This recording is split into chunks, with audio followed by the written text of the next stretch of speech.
আমরা মানুষ, তবে দেখতেই হয়তো মানুষ। আর এই বাংলাদেশে বর্তমানে 18 থেকে 19 কোটি মানুষ বসবাস করছেন। আর এই ঘনবসতির ভিতরেই কিছু কুচক্রী মহল আছে, যাদের কাজ শুধু অবৈধভাবে কিভাবে অর্থ বা টাকা পয়সা ইনকাম করবে। একটাবার ভাবুন, যদি আপনার দ্বারাই এ দেশের ক্ষতি হয় বা জাতির ক্ষতি হয়, তাহলে কোথায় যাবে সাধারণ মানুষ বা এ দেশের সমাজ? আর এই সমাজ ব্যবস্থার ভিতরেই কিছু ব্যক্তি আছে, যারা শুধু নিজের স্বার্থেই অর্থের জন্য সব ধরনের অপকর্ম চালিয়ে যাচ্ছে। তবে এবার আসেন, পেশায় একজন সাংবাদিক বা গণমাধ্যম কর্মী,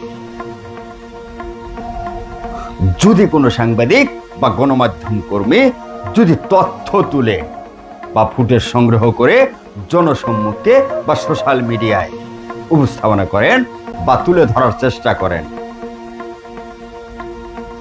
বা সত্য ঘটনা আপনার সামনে তুলে ধরার চেষ্টা করে, তাহলে এগুলাই কার চোখে পড়ে? আগে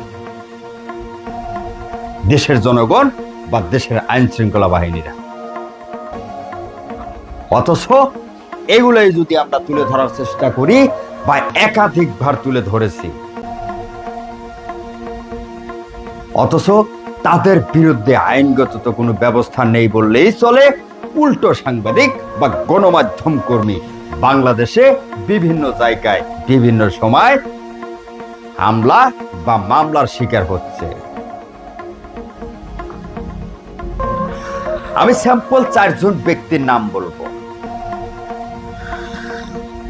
কুমিল্লায় ব্রাহ্মণপাড়া উপজেলায় আক্তার হোসেন, যাকে ভূমিদস্যু হিসাবে সবাই চেনেন, অথচ এই ব্যক্তির নামে একাধিক নিউজ করা হয় তথ্য প্রমাণ দিয়ে।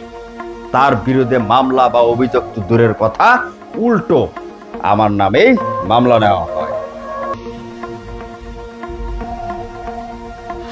এবার আসেন, ডিবির সোর্স বা ডিবির সোর্স বা পুলিশ হিসাবেই পরিচিত জুয়েল, যে 0 থেকে বা 0 থেকে হিরো হয়েছে, বর্তমানেও 1100 থেকে 1000 কোটি টাকার মালিক হয়েছেন শুধু অবৈধ পথে ইনকাম করে। তার বিরুদ্ধেও তথ্য প্রমাণ সহ নিউজ করার পরেও উল্টো তাকে ধরা তো দূরের কথা, আমার নামে নাকি চাঁদাবাজি মামলা করেছেন।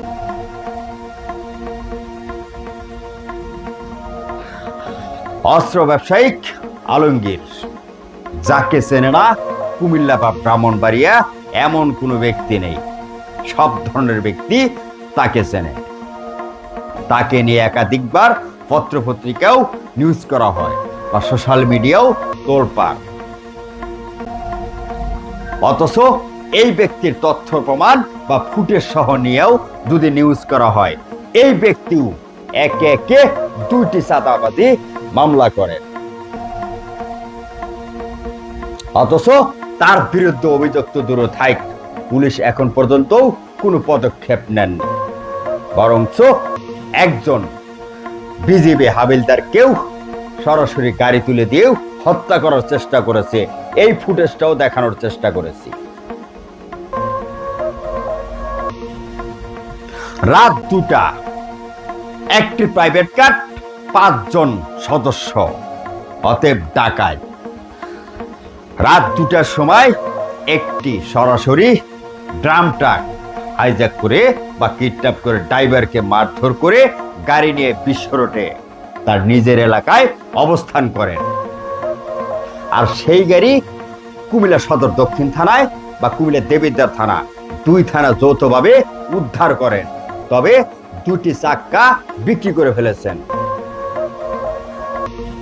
অথচ এই কুখ্যাত ডাকাতের নামেও নিউজ করতে গেলে করেন সাইবার মামলা, এমনকি কুমিল্লা কোর্টে চাঁদাবাজি মামলা। এবার ভাবেন, দেশ বা দেশের জাতি বা সাধারণ জনগণ বা দেশের সমাজ বা আমাদের মতো গণমাধ্যম কর্মীরা কোথায় যাবে বা কিভাবে তাদেরকে দমন করবে? এই দমনের দায়িত্ব আমাদের না, প্রশাসনের। তবে প্রশাসন যদি নীরব থাকে তাহলে দেশের বা দেশের জাতির বা সাধারণ জনগণের কি হবে বা আগামী ভবিষ্যৎ কিভাবে প্রজন্ম চলবে? আর আস্তে আস্তে মাদকের ছত্রছায়ায় এই দেশের যুব সমাজ ধ্বংস হবে।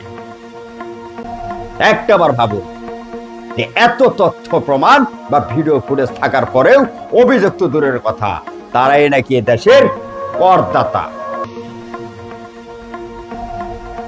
অথচ সাংবাদিক একটা জাতির বিবেক বা যারা নিজের জীবন বাজি রেখে সত্য ঘটনা সবসময় তুলে ধরার চেষ্টা করেছে, তাদের বিরুদ্ধেই কখনো হামলা, কখনো মামলা বা লাঞ্ছিত হচ্ছে, অথচ নেওয়া হচ্ছে না কোনো পদক্ষেপ।